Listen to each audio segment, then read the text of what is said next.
when you turn up at motocross track and that, and everyone's walking track, I won't, just because the simple fact is you look at the jumps and you're looking at them like that and just think, wow, I'm going to hit them flat out tomorrow with ruts about that deep. And but like I say, once that gate drops, that's it. You just never think about anything like that. What can go wrong? It's just go. Free running is a sport, it's a job, a lifestyle, an art. It can be pretty much anything you deem it to be. This makes me incredibly proud to say that we was nothing. We was just jumping around on the street at the start, and now we're working for Marvel and Disney and traveling the world.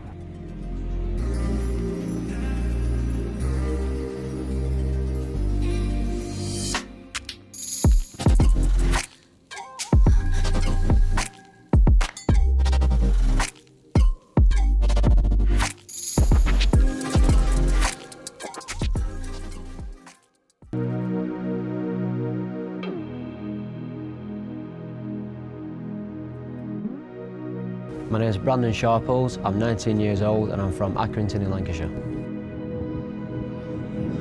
I've been riding since I was about 5 years old. About 4 or 5 years old I got my first bike.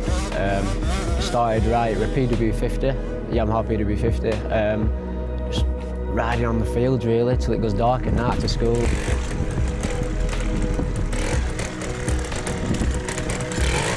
Eventually it just progressed, getting a lot more competitive. And then that's when you start training, you start doing bigger races and stuff like that. And then eventually, after doing many years, I did about 5, 6 years of club events, and then eventually I started winning championships in club events and then progressed to British Championships. My name is Mick Sharples and Brandon Sharples is my son. I showed him off initially how to ride a bike, took him up some local fields, what we have and that, and a very good friend of mine, who unfortunately now is deceased, took him to his first motorbike race. And I'll never forget, because he was 5 years old, he had to be 6 to ride. My friend said, don't worry, we'll just get him in.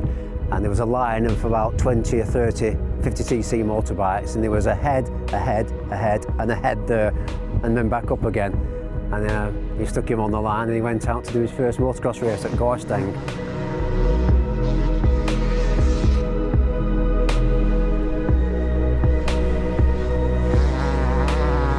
I didn't push it to him whatsoever. At the time when he wanted to ride a motocross bike, I was racing rally cars. There was some rally driving at the time. All of a sudden he turns around and he said, I want a motorbike. So I said to my wife Tracy, right, I'll get my motorbike. I got my little Yamaha PW50. I said, don't worry, give him 6 months, he'll grow out of it completely. Anyway, 14 years later, we're still here.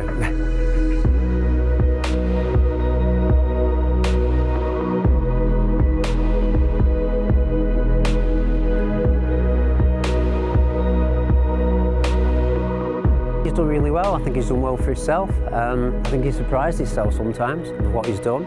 You know, we've rode for some good teams in the past. We've rode at British level, both in motocross and also in enduro. We've done supercross. We've got some good trophies in the loft to show for it all. One of these days, he might get them out and show somebody else.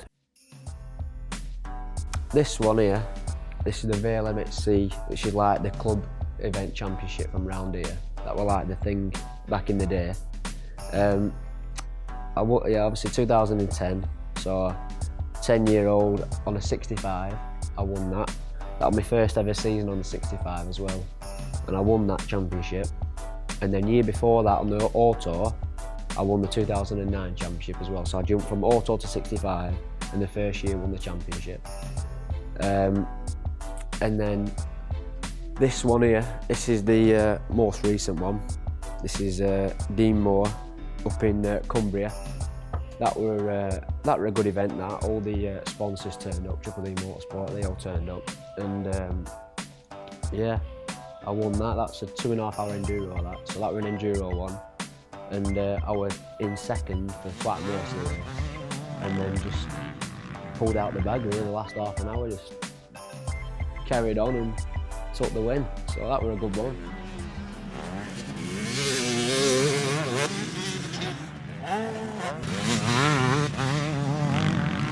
The difference between motocross and enduro is motocross is 20 minutes flat out on a grid of 40 riders all going for one corner, and enduro is a grid of around 20 riders in each rows, and there's usually about 5 rows,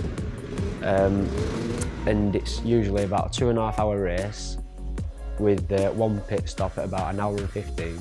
This is quite a rare bike, to be honest with you. They import these straight from Austria a lot of the times. They're a 250 KTM 2-stroke XC, and the reason why it's an XC, it's half motocross bike and half endurance bike, and they come standard out the factory with an electric start and the fuel tank, a 9.5 litre fuel tank as well, not the usual one.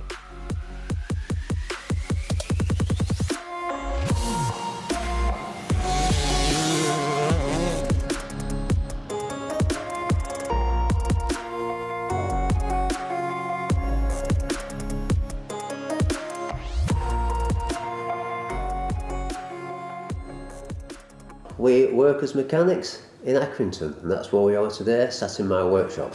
I've been here 30 years now. Before me and Brandon, it was me and my dad who had the garage, and we've just carried on.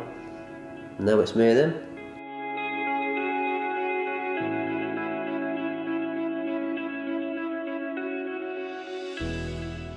Working here as a mechanic, it's just a bonus really, because these have got, you need the mechanical knowledge anyway just to work on these. So, you know, if you had to actually take your bike into a bike shop and pay for the repairs if you couldn't do it yourself, it'd be absolutely astronomical with the price. So it's definitely a bonus being in this game.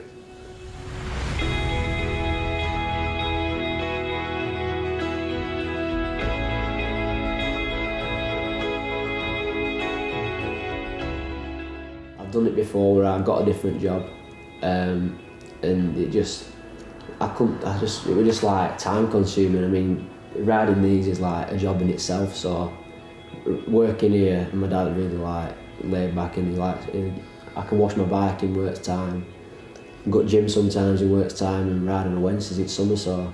And repair your bike in work time, and go for your haircut in work time. Yeah. Got some beds at work time. Some bed at work time, yeah. Got to look after yourself.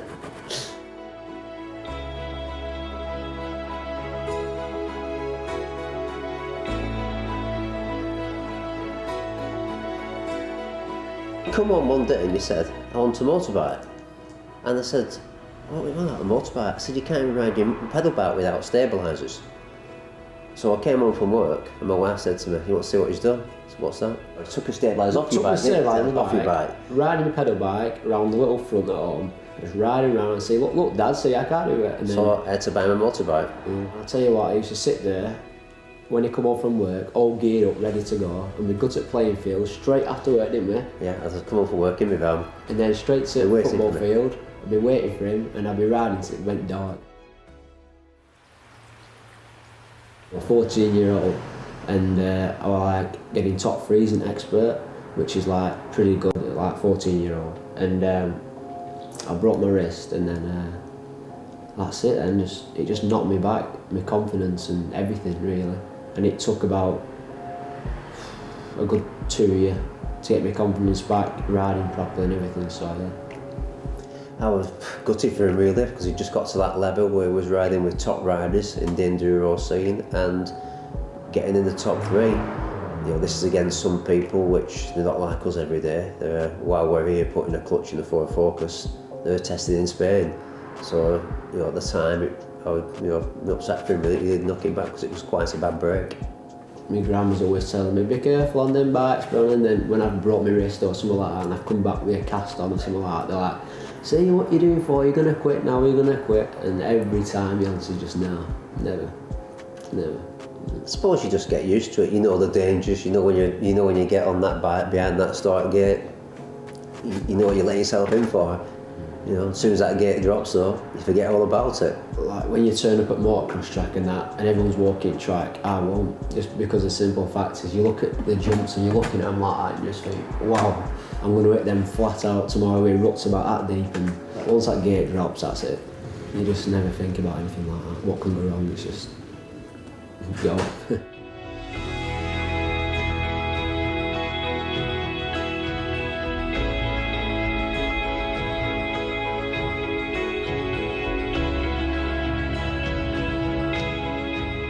people, we've been close together, we've always gone away together, and obviously we're working together. It's just, you just get used to each other's company, you know. It's not like a father and son relationship where they work together and they fall out and stuff like that. We work together, don't we? Yeah. We just know the job and we get it done, don't we? Really? And also you get the pushy parents we've seen in the past, where what they'll do is they make the children, you're doing this event, you're doing that event, you're doing this. I've just left it all to Brandon. Whatever he wants to do, you do it. I'll go with you. Take you. You fund it. Press that, do Brandon Sharples, Boulder Dash.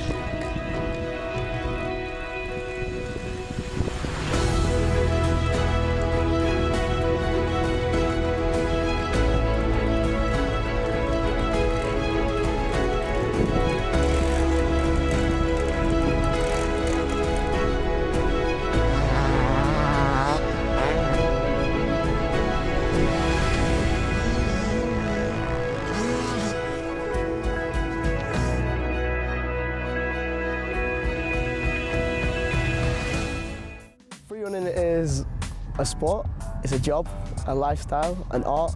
It can be pretty much anything you deem it to be.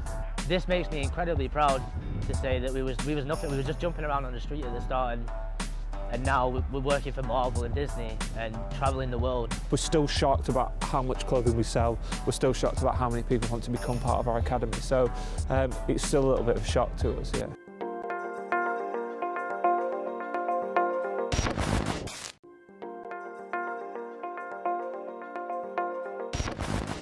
My name is Sean Newsham. I've been practicing free running for 8 years. My name's Bam Nelson. I've been free running for 8 years now. My name's Nathan Finch and I've been free running for 7 years. Street Monkeys are a team based in Preston. We have been practicing free running parkour together for about 6 years professionally. We work a lot with the local council, working a lot with the young people of Preston, showing them what parkour and free running actually is. Parkour is the idea of getting from one place to another as fast as you can, but I see it as more of a de-stressing, awesome sport that I can lose myself in when I need to. Free running is more the artistic side of it, so instead of getting one place to another as fast as you can, it's the more idea of expressing yourself through motion and moving through that. A lot of people, they seem to have this stigma on it, saying it's just you going onto rooftops and jumping from roof to roof, whereas we like to push ourselves. We go up to them rooftops to see where we're scared and where we can try and push the biggest tricks or the hardest tricks mentally for ourselves. We also enjoy challenging each other, which is what we do a lot of. We were seen in the newspaper as antisocial, and apparently we was going onto rooftops and taking stuff, we was causing damage when we clearly wasn't. We was going up to rooftops to do our culture. We'd do free running, we want to do flips, all sorts like that. We had a lot of press say really bad things about us, saying it was antisocial, criminal damage, and we were causing a nuisance in the street. It wasn't very good for the people that were seeing it. But then after we approached the LEP, they did a 2-page spread about it, and that was showing all the positive sides of it, showing that it was kids that would have been getting in trouble, would have been drinking, would have been causing fights on the street and stuff like that. But now they're putting their energy into something more positive, trying to improve themselves. And this is what parkour and free running is. It's not about trying to be better than somebody else, it's all about improving yourself. It was just a bunch of lads that had a common interest in the sport, and it was just a bunch of lads flipping around and doing our sport on the street until we got spotted by our company manager to do something more professional with it. My name's Sean Delaney. I've been involved with the Street Monkeys for about 7 years now. I am the team manager or director. I kind of plan all the business side of things, all the events, any kind of media work we're doing. I saw them in the local paper and there was a piece on them about them being antisocial, and actually when I looked at the picture it was quite cool and different, so I approached them, not really expecting it to be what it is today. So now we have two parts of the business. One is the kind of corporate events and the media side of it, and the other is the academy, the teaching side of it.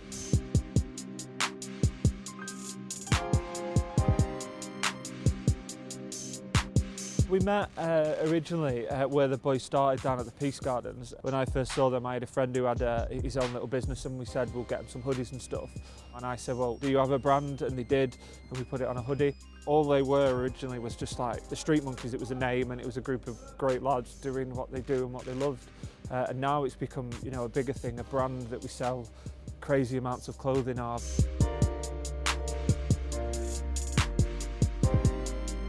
When I really first started, it was just me having fun. Then when it started being a bit more professional, doing light switch-ons or music videos, it was overwhelming, and I thought that's as far as it was going to go. It was unbelievable meeting these famous people and doing things for them. We've done some really big things, some not so big things. We've done things for free. We've done things that we didn't really want to do, but we did it for the better of the company and to get exposure or to get us into a better place, which we have done now.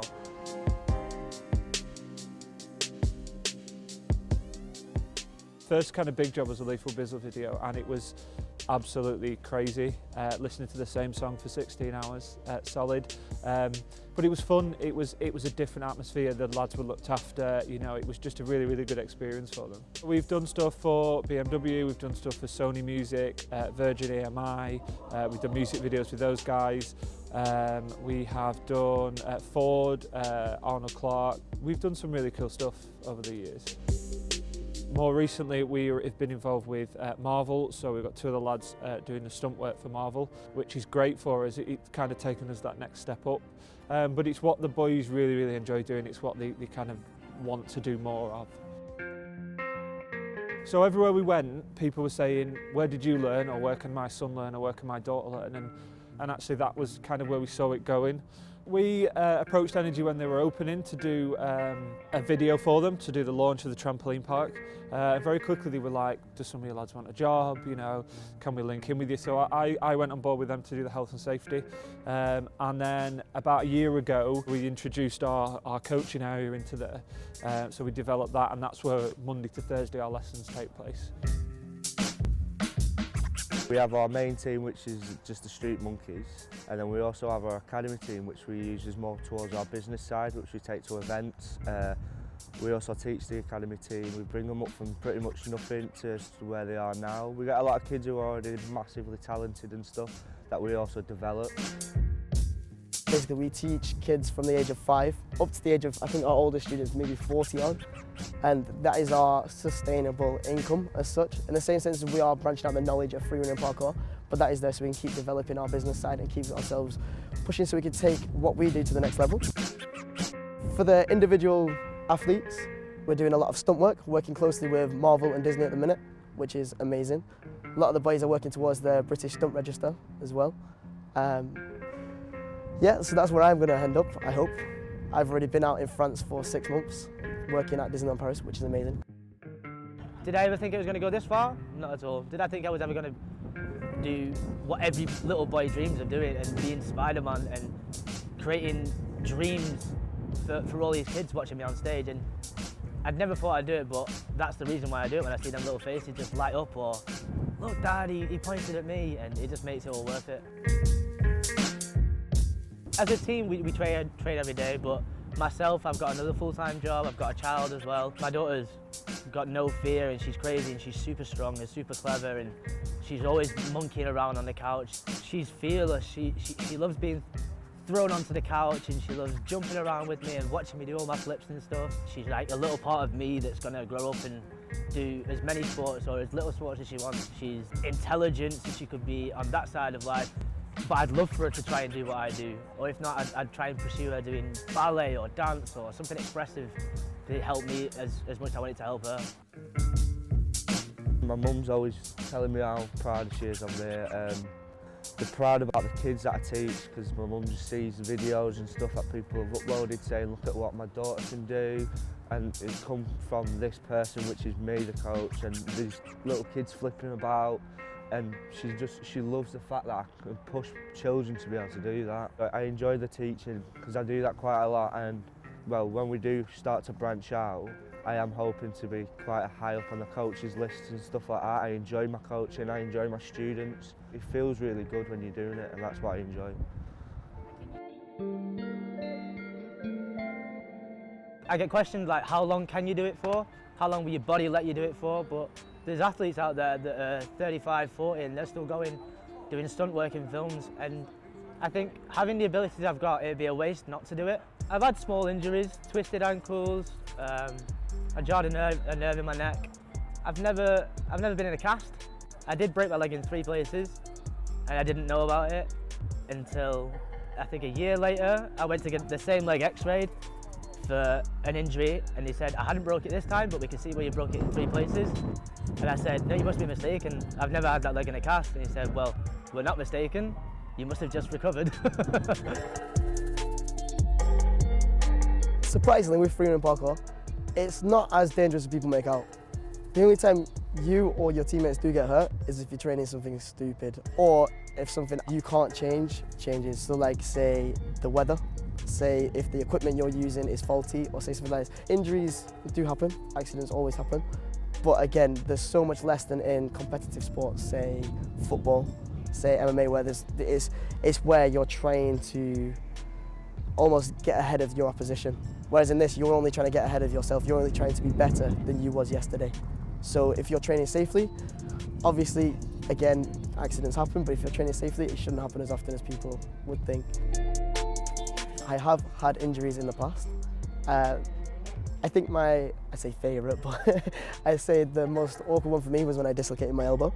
Luckily, it was a clean dislocate, so it was back in with maybe 6 weeks of physiotherapy after coming out of my cast. I was back to training. And it happened through my own negligence. I did the trick. It was a reverse vault across 2 blocks, and one of the blocks had been moved closer to my other one, not packed away, just closer. So from where I was standing, I couldn't quite see, whereas I should have checked it before I went. Went to do it, and the block wasn't there. Landed fully outstretched on my arm, and then my elbow didn't like being my elbow anymore for a little while. When I was 16 and I was first really training, first properly started trying to progress and stuff, I snapped my femur, which is in my leg. I got told by the doctors I wasn't supposed to train again for 12 months, but I've always seen people that whenever doctors have told them to do stuff, they've always said it's about your confidence and about how strong you are. So they said it was 8 months before I was supposed to be walking on my own. I kind of cut that down to 5, and then I started training again within 7 months. It was a really bad break. I started to clean it off. It was also my very first break, which was bad. But yeah, it just happens, doesn't it? And you just get up and you just carry on.